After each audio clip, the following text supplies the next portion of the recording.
The girl only intended to capture her best friend's affair on camera, but she never expected to witness a shocking scene: 4 men with 1 woman. Even more horrifying, her best friend was thrown off a cliff. The terrifying moment made Kelly scream in fear, which immediately exposed her presence to the perpetrators. Seeing the camera in her hand, the 4 men were determined to destroy the evidence. After a fierce chase, Kelly realized it was only a matter of time before she was caught. She rushed back to camp, quickly grabbed her climbing gear, and ran into the mountains. She was certain the men weren't skilled climbers, and as long as she could reach the top of the cliff, she could escape. However, the ruthless group wasn't about to let her go so easily.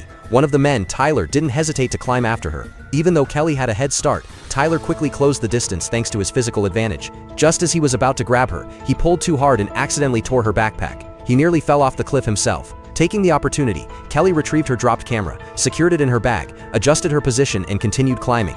Meanwhile, Tyler had managed to climb up again and reached her feet, grabbing at her leg. In a panic, Kelly stomped hard, causing Tyler to fall from dozens of meters high. Though he survived, both his legs were shattered. Instead of deterring the group, this bloody scene only enraged them further. I'm coming for you, bitch! Do you hear me? I'm coming for you! They carried Tyler back to camp and shoved painkillers into his mouth. Afraid their crime would be exposed, they didn't dare call for help. Instead, they armed themselves with climbing gear and set out to capture Kelly. During this time, Kelly didn't waste a second. She changed into professional climbing shoes and continued scaling the cliff without rest. She knew the men wouldn't give up easily, but they weren't too worried either. After all, this was a sheer 1,000-meter cliff, almost vertical. No one believed she could reach the top.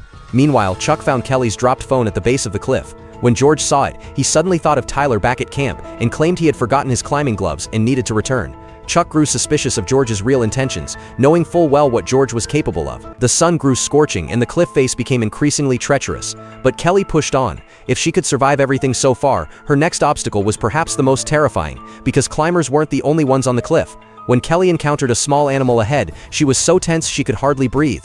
Cold sweat poured down her body uncontrollably. Fortunately, the snake was herbivorous and uninterested in her. She exhaled in relief, loosened her numbed fingers, and quickly rehydrated. But just as she was recovering, a small mistake caused her water bottle to fall off the cliff. Below, George saw it, then picked up his own water bottle and took big gulps. Oh, that is so good! Even if he couldn't catch Kelly, he still took pleasure in kicking her while she was down. Then, using Kelly's phone, he fabricated flirtatious chat logs between them. George's twisted actions enraged Kelly, but she knew it was all a ploy to mess with her mindset. Refusing to be distracted, she dusted her hands with climbing chalk and focused on the climb. If she could just reach the top, she would finally be free.